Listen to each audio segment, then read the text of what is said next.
Boom. Welcome back, everyone, to First Take. This is the podcast where we discuss relationship, relocation, career, business, investment. And I'm your host, Ugo. And today I have, what's the word to use now? I have a one in a million. In fact, it's now I know that this podcast has made it. I've had some incredible guests in the past, but to be able to pull you means that we're going to the permanent site. So I have Uchechi today joining us, which is a supply chain leader with over 16 years experience in the world of, FMCG, healthcare. I know you've worked in Nigeria, obviously, in the UK. I know you went to so many countries when you had like a spell in audit. So you've done so many roles. I'm just so excited from the wisdom that we can glean from today. Welcome to the show. How you doing? Thank you, Go. Thanks for having me. Thanks for the intro. Great. Thanks for inviting me. And yeah, I'm doing well. Thank you. Absolutely. So I just want us to get right into it. So for, the audience who do not know you, I mean, I know your excellence embodiment, right? For those who are just getting to know you, can you just give us a whistle-stop tour of from your days in UNILAG as a chemical engineering student to now, how's the journey been, the squiggle? So like you said, I went to the University of Lagos and I studied chemical engineering. Really enjoyed that. Enjoyed more of the social side, if I'm being honest. And then finished that, and I did a master's in Loughborough University here in the UK in advanced chemical engineering with IT and management. There's a story around it. Okay. Okay. Yes, but there is a story. Yeah. So finished that, stayed in the UK for a couple of years. So I know this podcast is heavy on Jackpa and Jackpada. Have you been watching? Yes, So Jackpada. I've been watching and I've been dropping comments on some of the videos. So yes, I'm a regular. We're here for So that. finished that. Kids. Yeah, I finished that and then stayed in the UK for a couple of years, went back to Nigeria. Eventually, initially started working in the insurance industry while I was also working with my mom because she had like a clothing company. So I was doing that while I was looking for a proper job. Okay. And then eventually joined British American Tobacco as a management trainee in operations. Really enjoyed 2 years of training, very intense, had so many ups and downs, but I think the ups far outweighed the downs in my opinion. And then just to summarize That's where we met everything. now. That's where we met. Yeah, exactly. That was where we met. That was when you became my mentor. My first mentor. Yes. We've had a great relationship over the years. But if I want to summarize everything I've done since then, I've worked in operations and supply chain. And actually, I just tell people I've done everything. I started in procurement, moved to logistics, did accounts management or customer service, then moved to planning, had a brief stint in finance, audits, like you said, moved back to planning, then left BAT when I saw the light. After COVID, I wanted to do something else with my life. So I joined the NHS, which is where I am now. But I don't work in the front line. I don't work in a trust. I work in what we call an arm's length body. It's called NHS Blood and Transplant. So they're responsible for all of the blood provision and organs provision in England, and for organs, it's actually the whole of the UK. Wow. So I've been in the NHS for 4 years now, started off in planning as the head of planning, and then I moved into an assistant director role. I was looking after their hospital in teams, and then finished that and then moved back, and I'm working now in strategy and transformation. So basically what I do now is I take a transformational project and I lead on it and I deliver it to the business, and then I take something else and I lead on it and I deliver it to the business. So yeah, that's what I've been doing. What an amazing, you've got a storied career, so many things to pick on. You're an interviewer's delight because there's so many areas to go with. So if I just, let me start with, so obviously lots of movement. I can hear you did a master's, you went back to Nigeria, you worked for a bit, then you had the opportunity to come back. So you've done the Jackpa, you've everything, right? And you've obviously, just risen through the ranks. I want to ask you, that this people say the immigrant mindset or Nigerian mindset, you're coming there's a glass ceiling, there's imposter syndrome, or it's a different system. So I've had some people from Canada. I know it's heavy in Canada. I don't think it's heavy in UK, where they will say, oh, you need Canadian experience and all that. Can you just speak to that? So for someone watching who's like, okay, I've just come into a new terrain, new country. It's very different from what I used to know. What do they need to do to navigate and to excel like you have in your career? To be fair, I'm probably going to be more vulnerable on this podcast than I had thought I was going to be. To be fair, my first couple of years was very hard for me. Okay. I moved in 2017. But before that, I was really familiar with the African markets. I was looking after West Africa area. And you know how we are, it's very community. It's very, you talk to people, you get things done. It's very easy in that sense. Mm-hmm. Well, easy for me because that was the culture and the community that I grew up with. I was very familiar with. When I moved to Absolutely. the UK, I started looking after 7 factories in Western Europe. So that So different. yeah, very, very different. And like I said, it's Western Europe, so it's not even one country. So I had Germany, I had Poland, I had Croatia, I had where is Ploiești? Romania, I Okay. had Pest, which is Hungary, Yeah. had I'm sure I'm missing a few. I had 7 Yeah. factories basically in Okay. that space, and each one was different because obviously they've got their different identities. So it was Mm-hmm. hard. It was very, Mm-hmm. very hard. That adjustment was very hard for me, and I need to be because I don't want people to think it's easy. And Yes. just to say the same, I was relocated by my organization, so I didn't hustle to an extent. Obviously, I hustled. I had to speak for myself to get the package that I wanted. But my Yes. relocation was easier than most. Okay. They gave me an accommodation when I came, helped me to get a new place. So compared to others, it was Soft easy. landing. And yet I had a soft landing. And even with that soft landing, I struggled. For the first year, I struggled with depression. I really struggled with not having a support network around. And even as I say that, I have family in the UK. My brother, at the time I was in Southampton, Even my with aunt was in family. London, my sister was in Sheffield, my brother was in Bristol, but in the midst of that, obviously there was nobody around me. I had left a community where my mom's house, in fact, I was still in my parents' house before I relocated, and everything was soft. And I moved from a soft to, even though it was soft landing, it was hard for me. Yeah. Yeah. So I really did struggle with depression the first year, and Wow. I had to seek help for it. But I also got into trouble the first year I was here. At work. Because I I think I remember, know that. and I think this is important, because I remember I was managing a team. It was very hard. And then I had somebody go off on stress leave. And I thought to myself, stress leave, what does that even mean? Where I come from, there's nothing like stress leave. You just Who get will on with approve it. that Like you wake leave? up the next day and you get on with it. And I wrote a post about it on Facebook. And then Facebook. HR called me. HR called Wow. me and gave me a talking to. And I remember it was because it was after that they actually put social media usage policy in my organization at the time. Wow. So you're a So I was pioneer. I was popular. I was popular for some good things and not so good things. So it was quite hard. And I don't want people to think even with self-learning is easy because it's not. Again, it depends on I'm used to community, I'm used to a certain culture, so all of those things I needed to learn. And part of that has informed what I now do. So I know we're going to Mm-hmm. talk about all the communities that I've created to help people so that you have a group that you're trying to get along with and you're Yeah. trying to work things out with. Because Yes. for me, that was eventually the lifeline. But the other thing that I'm going to speak about is because again, what happened was I got into this. It's not a trap. It's just where we come from. We're Okay. Black, we're strong. You don't talk about your difficulties. You just crack on with it. My dad, there was no Mm-hmm. such thing. If Mm-hmm. I'd continued on that path, I was actually on the path to suicide. At the time, it was that bad. Whoa. Whoa. I had to speak up about the challenges I was having at work. So a lot of those things that we grew up with that you would not talk about, I had to unlearn that nonsense because it was not working in my current environment.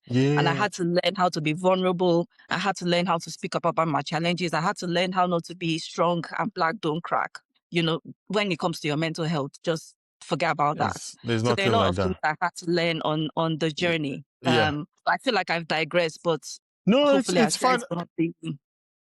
There's so much to unpack in there, and I can resonate, with your story because I don't know if you know my journey. So I came from undergrad. So I came at 17 to University of Sheffield. I had never been on a plane before, by the way. Like this was my parents. I'm last born. Oh yeah, go and sort yourself out. So this was me, all the way in UK. Unlike you, I didn't have direct sibling. I didn't have any family direct. I had extended. I had an aunt in Stevenage who, like, guardians, but I would see them maybe, once in a year. So I definitely can relate to the feeling of homesickness that I felt, that Mhm.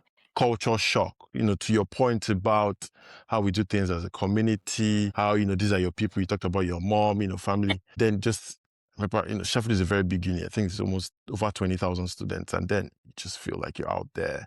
Like no one is really looking out for you, as an individual, but, rather as a collective, and you had to do things for yourself. So I really struggled in those 3 years. And when I finished, I went back to Nigeria and I felt, I was like, okay, I wasn't going crazy when I was feeling that homesick. There's a reason, a reason Yeah. why I was feeling that way. So, it's, thank you for being vulnerable. Thank you for, opening up. Yeah. This is a safe But let space. me lift it away from Yes. there. So how did I Yes. Okay. recover and get myself on a path to all Yes. of the things that we said earlier? So Yes. like I said, I spoke out. I spoke out about literally went to my global head, who was like 3 levels above me. But thankfully, he was also somebody I was familiar with. I had a relationship with him that I didn't necessarily have with, the levels in between. So I Yes. remember going to him and saying, like I said, I went to him one morning when I saw this was not getting better and I was actually getting worse.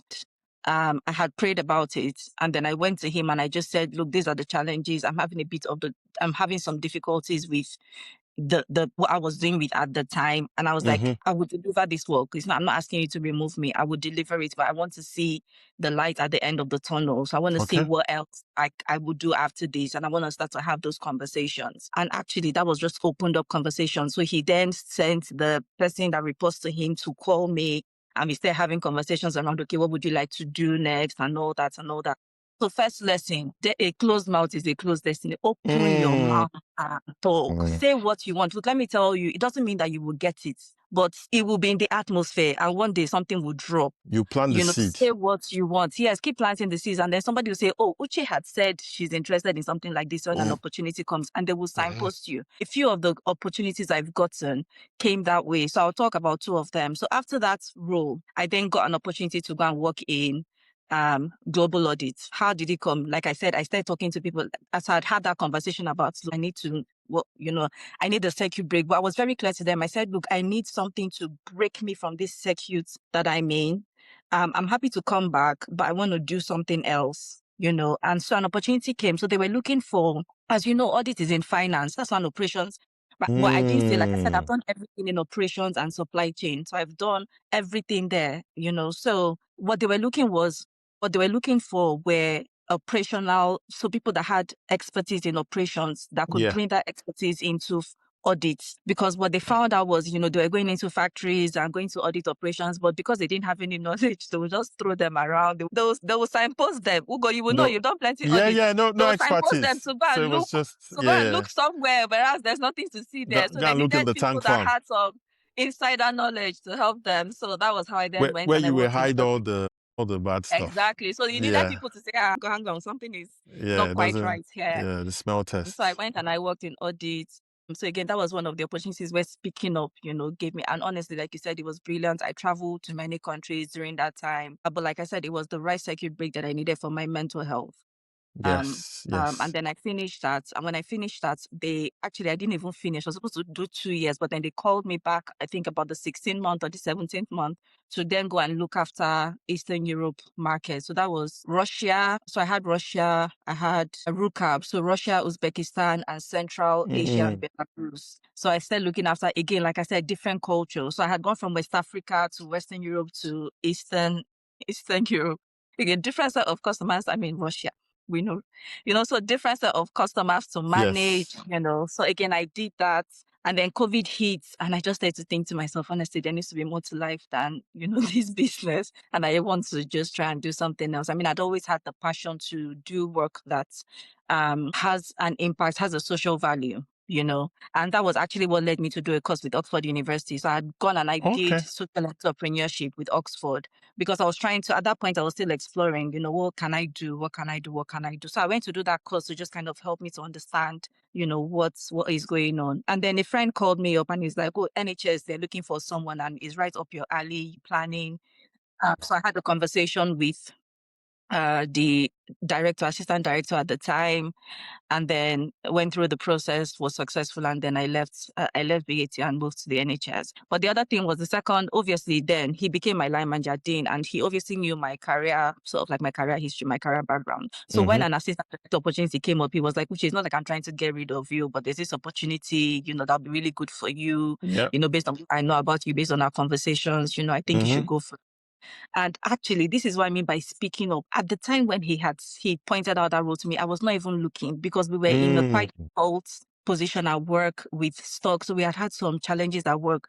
So my head was just down. My Mm. head was not up at all. I was not even scanning. My head was down. And I remember I was about to go on holiday. So all my head was just keep your head down, go on holiday and go and rest and come back. Yeah. And then he then said that thing to me. So again, speak up, because if he hadn't said it to me, I wouldn't have known that that role was available. I was Mm-hmm. going on holiday, so no chance I would have seen it because I would not look. And by the time I Yeah. came back, it was already closing. So So people. again, when you speak So up about what he you was want, an agent for people you in a way, so to exactly, say. people will always, point you in the right. So I'm such an Yeah. advocate for speaking up. Look, like I said, it's not like it's guaranteed, but the universe does this thing eventually. Yeah. You put it out there, and then it comes back 100-fold. Exactly.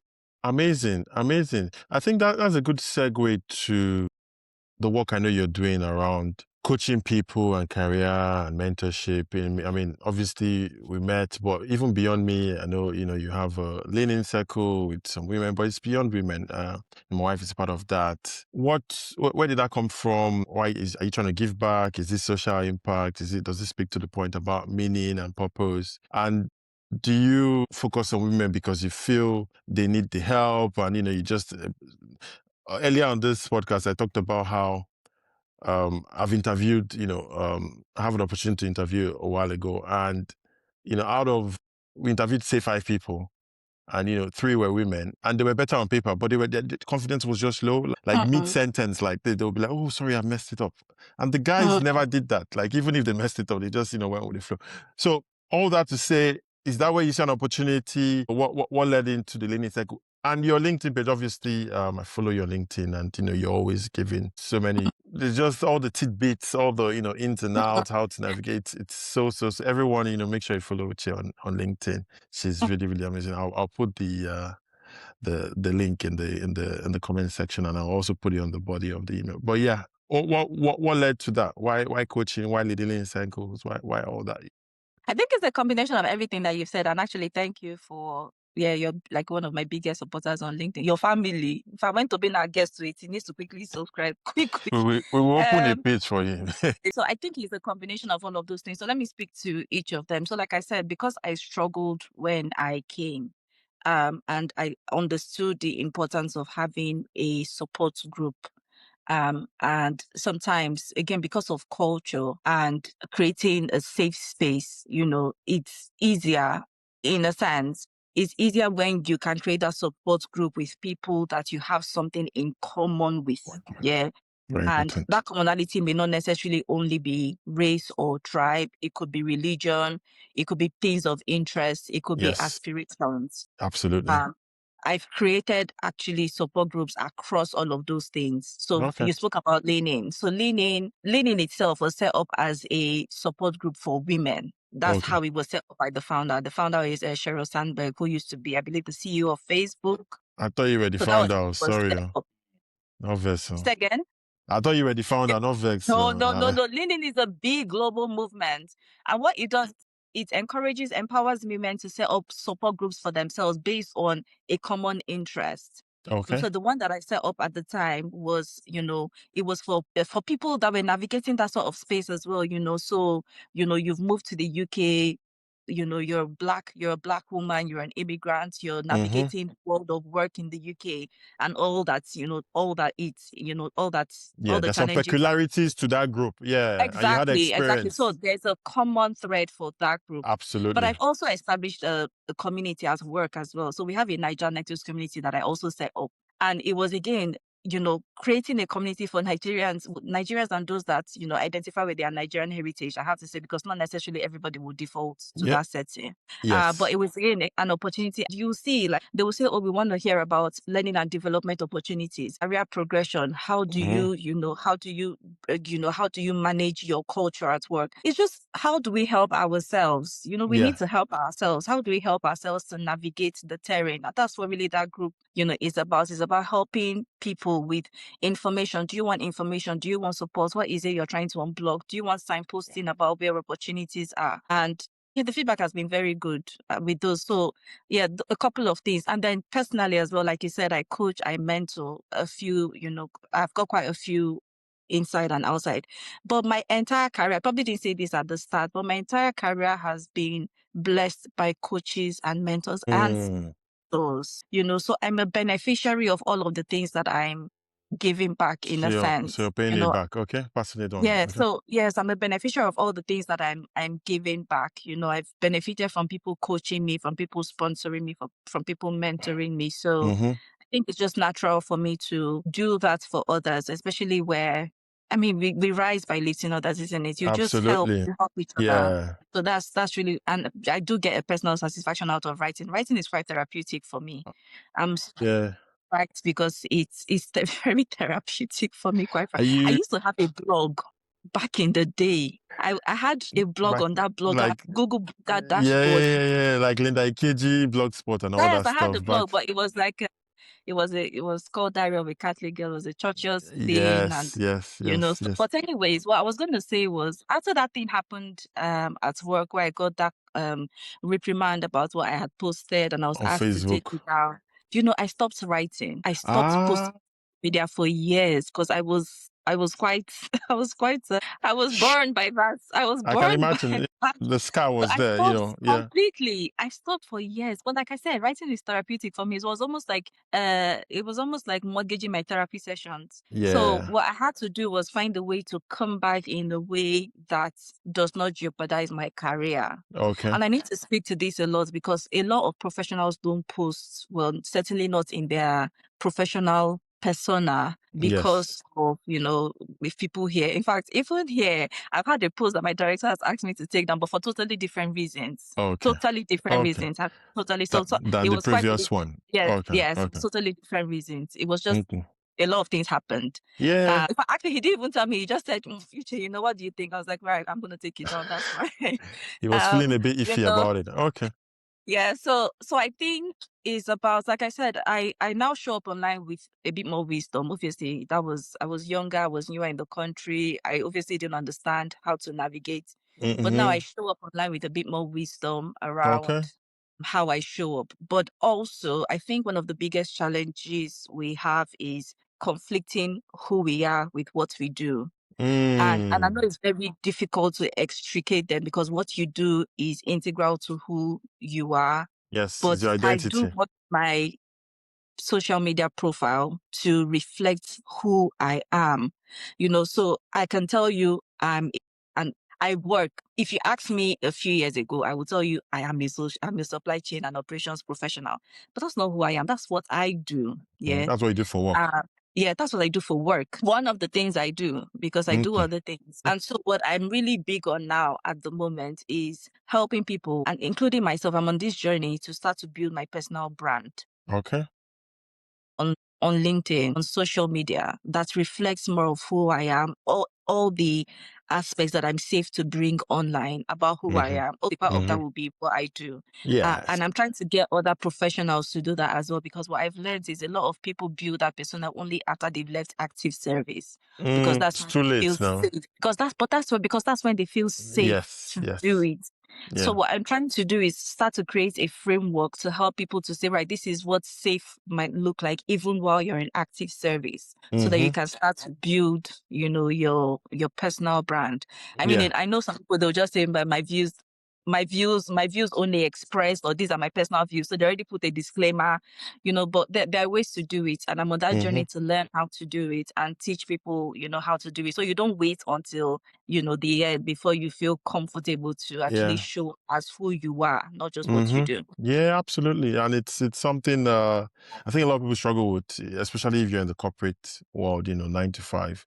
You don't, like you said, my company has a social media policy, and I think it speaks about, you can't speak on behalf of the company, you can't speak to products, some of the obviously confidential information and all that stuff. But the other angle, what can you put out there? And obviously people get in trouble for what they post online. So you want to be very careful, especially with the Hmm. whole immigrant mindset type of thing. So it's Hmm. it's clearly valid. I want to touch on what we're rounding up, but I just want to touch on the role of spirituality in your life. You've talked about prayer, you've talked about, Diary of the Catholic Girl. And I know from personal experience, back then in BAT, you would use lunch break at 12 noon to go for mass. And, I know, Hmm. you're a very staunch Catholic. What does that do for you? How does that ground you? Why do you take it? I mean, obviously spirituality is very important, but I know it's extra special for you. Can you just speak to that? How does that That has help saved you? my life. That has my relationship, no cap. Let me try and do Yeah. some Gen Z language. Yeah, My relationship with God so let's has go saved my there. life. So I can tell you, like, like when I said about the whole suicidal thing, I remember during that time, I mean, I know I said to you that I prayed. I didn't just pray. I actually went on a retreat that weekend. Novena. When I went on a retreat that weekend, Mhm. when I was still there, I started to draft an email that I sent to my global head of planning. Wow. So it didn't just come from sitting at home. It went from I actually just went to a Place of retreat prayer. center Yeah, and absolutely. I finished that time of prayer and I drafted an email that set up the meeting that I then had with my global head of plan. Mm. That was one. The So second it thing, gives you inspiration and a clear mind and that yes, yes, meditation. yes. It, Yeah, it that helps me happens to to me know what too. to it helps me to know what to, it also helps me to recover from setbacks because I have had many setbacks. But let me also speak to another one before I give an example of when it's helped me at another difficult time. Okay. So, like I said, my mom is also very, very strong spiritually. When I was having those difficulties at home, in the UK, my mom was in Nigeria. My mom called me without fail every day for weeks, morning and Mm. evening.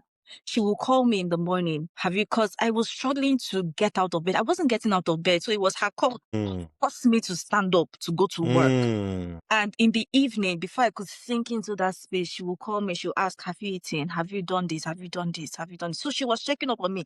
And it wasn't because I told her, but she must have sensed that something was off. Yeah. And then what happened was that she then sent my dad, because she couldn't come herself. So she now sent my dad to come and stay with her Ah. because there was another living person in the house with me Yeah. who Yeah. followed through on some of those thoughts that I was having. Yeah. Because yeah, So, safeguarding. so that Absolutely. is definitely, what having a relationship with God does. But then, like I said, it's also helped me to recover from many, many, many, many setbacks. I mean, there's so many things that I've shared a few things that have worked, but there's nothing, for one thing to work, maybe five things have gone wrong. Absolutely. I've missed promotions. Like, in fact, in the recent years now, I've missed promotions and promotion opportunities. In fact, there was an opportunity that came up and the director actually told me, Uche, don't go for this job, you will not get it. I'm like, Ah, so that before just we spurred you even on. start, I'm telling you, Yeah. just, so. How can you say And that to me? sometimes you go, and then, you go, you don't get it, and then you go again. In fact, to me, you just come from one and you did not get it. If you go for this one, you'll be bruised, you'll be battered, and then you hear all Yeah. those things, but you hear all those things and you need to correct it in your head with your own Mm-hmm. words. You need to speak Yes. words of life to yourself to Yes. correct the nonsense Positivity. people are telling you, Mm-hmm. Mm-hmm. and you only know, you need to know the words to speak to yourself. You need to counter all those negativity that people throw at you. You're not Yeah. enough. I'm enough. No It's more not than your enough. time. Yes, it Yeah. may not be time, but God's time is the best. So Absolutely. that's what I've held on to. It's like an anchor for me. I solve all my problems. I mean, like I said, I'm a Catholic. I solve all my problems before the Blessed Sacrament. Right. Mm. Let me even just tell you one story, Ugo. This one will make you Okay. laugh. This is Okay. 80. So Okay. remember, throughout my career, I've had one double promotion. And Yeah, I know it. I know it. that I was know when it. I I know went it. from being the logistics manager to the strategic accounts manager. Logistics manager was a grade 34. Sam was a grade 36. But 6. I yeah, so know. they said, okay, you cannot just jump like that. Let's just give you do it, you'll be collecting personal grade Stop. versus job grade. So they're not okay, do it for 1 year. If you deliver, we'll normalize it. Okay, no Mm. problem. So we started doing it. And then we got to the second year. They now started doing me like this. But then that was when that UK opportunity also Okay, that came was up. when you left. Right. So, but what happened was that, so when the UK opportunity came, because I was still on personal grade 35, my paper came as a grade 35. So I started fighting. I was like, no, this was not what we agreed. If I'm moving to the UK, I need to move on the As a grade that I'm supposed 36. to be on. So I Yeah. remember I got that letter from HR. I just took it, like you said, I took it because obviously Sunrise. What's the name of that building? Rise, S- Morning Rise. I can't remember. Whatever. Rising Olumegbo. Sun, Rising Rising Sun, sun. Rising Rising Sun, sun. Rising Sun was literally just down the road from Faloma, Church of Assumption, Ah, Faloma. okay. Or Remember, even in I Lagos, just you moved used to there go. I was even referring to Ibadan, because self. I was, Where because I you, was Sam, and in my Sam rule, I was in yeah, Lagos. yeah. So you went in both I locations. just That's my point. Yeah. So I just Mm-hmm. I printed that letter and I just took it to the Blessed Sacrament. I Mm. just laid it in front. I was like, God, Just you need to sort submitted. it out because I don't Yeah. understand what's going on here. Take over. And Surrender. eventually, I now got an email saying, no, that is fine. That even though I'll come on 35, within 3 months, they would normalize Mm-hmm. it and they would backdate it and all that and Mm. all that. So like I said, that's where all my problems, that's where I go to solve all of them. I just leave them social for me, basically. Yeah. Wow. That's so powerful. You're right. Personal relationship with God is such it's carried, me and like you said, you through so many difficult times. Like without that, some people, it was a quote I saw, how do people that don't, believe in a supreme, how do they cope? Like, how can you just feel it's all of your own power? And it's very Yeah. refreshing to hear it from you as well. And, thank you for your openness and being vulnerable because from even me that I think I know you a bit better than, maybe others, that whole veneer of excellence, you saw the way I introduced you and, oh my gosh, you've had everything you wanted, double promotion, you've risen to, assistant director at NHS, just, the girl from UNILAG, like I said. And for you to just, like an onion, just show, different layers to it and show that, okay, it's not ugly. It just makes us know we're all human and, it's possible, right? It's possible to achieve, some of the success that you have. And, we're really encouraged by that and super proud of you as well. So I'll give you the last word, right? So it's one, where can we find you? So it's someone who wants to be part of your learning circle, want to be your mentee, whatever. Where can we find you? And just, what's your advice to maybe an immigrant, coming to the Western world, UK, Canada, whatever? Just something that you think they can be a guiding light to them. Over to you. Last word. Right. So, only place you find me in social media these days is LinkedIn. Okay. My LinkedIn profile name is Uchechi Izuka. I feel free to connect, follow. If you want to discuss coaching, mentoring, just message me. That's how most people have reached out to me. And Okay. I'm very happy to speak to people about that. Really, really happy about that. Yes, guys, Um, she's really good. She's very helpful and super, super, lots of wisdom. Yeah. You've prepared me for so many interviews. I can thank you for that, by the Yeah, way. Yeah. Mm-hmm. yeah. That's actually one Mm-hmm. of my favorite things to do, actually. And I Yeah. find that I digress, but I find that actually I'm able to help people to prepare better from the times I haven't done well than from the times I've Ah, done well. So all of this failure has been stacking up as a coaching and mentoring as lessons. Yeah. lesson. Yeah. Exactly. Mm-hmm. So for immigrants, whether young or old, I mean, the opportunities are there. Don't give up. Don't be discouraged because it is hard. Like I said, it is hard. Let's not kid ourselves. There will be many things that we will struggle with. But find your tribe, find your community, build your support network. If it's not there, build it. Like if you don't find one that you can resonate with for whatever reason, build your own, and do something with it. Do something with it. But there's really nothing that we're trying to navigate that people haven't done before. There's no reinventing the wheel in this thing. There's so many Mm-hmm. successful people that have navigated this. So reach out and ask for help. Do not close your mouth. Open your mouth and ask Mm. for, and I'm sure that somebody will, put themselves forward to help you with whatever you need help with. That is the most important thing that I can say. And can I just say that that is not just profession, that is even navigating, perhaps social policies, like, health systems, Okay. just Just finding your navigating the feet. environment, just finding your feet, reach out and ask for help. There's so many, I mean, my husband is a lawyer, and there's so many people that, just because they've reached out and they've said, I have this challenge, what can we do? That, I've just signposted to him and he's been able to they just say one thing and then it solves the problem. But you did not think of the one thing because you did not know. So just open your Mm-hmm. mouth and ask for help from anybody that is in a Mm. position to help. That is the most important thing. Wow. Thank you so, so much. That's so, so true and impactful and definitely, rings true in my head. Thank you so much, Chid. There's been so much that has been said on this one. I have to, digest it in bits. I'll rewatch and rewatch and rewatch. Thank you for your time. I know we've overshot time as well. Thank you, thank you, thank you, thank you so much. No, Emailer. I like this. It was great to be here, and well done with all you're doing. Keep it up. I'm trying to be like you when we grow up.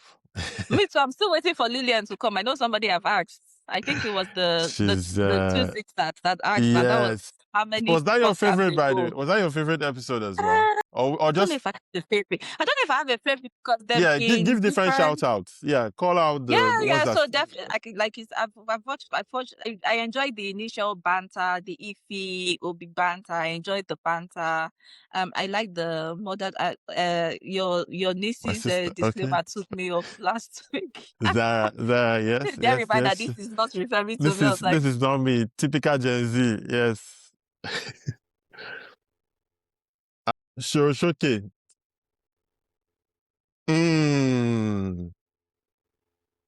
Mm, They are so bold. They will challenge. They're not the. They will challenge you. Challenge me and see. Yeah. Okay. All right. All right. Thanks for being a faithful watcher, and I'm sure you watch this one. Maybe this is gonna be the best yet. We never know. you'll go from strength to strength for sure. So we're building the community. To your point about, I mean, I have great people around me, but I just felt, we're losing something with the whole dispersion, especially what has happened in the last 5, 6 years. Let's not go into politics of Nigeria, but someone said it's almost like a missionary journey, going out into the world. So why Uh, can't we just have that thread just connected with the technologies there? Why can't we just try and do something wholesome, yeah, something, because there's a lot out there in the internet, but there's a lot of trash on the internet. There's nothing, doesn't build much. Yeah. So yeah. that was really the idea behind this. And let's see where Well, God takes us with this. you Thanks. need to. Have you copyrighted? Because I'm sure that Jakwada and Rejakwa. I'm not sure if those are So they not I've original terms from this no, podcast. no. Jakwada. People say Jakwada. Jakwada, I think it's Yoruba for going back or something. No, Uh, I've heard the one I didn't hear was second. That's the Rejakpa, the second missionary Rejakwa. journey.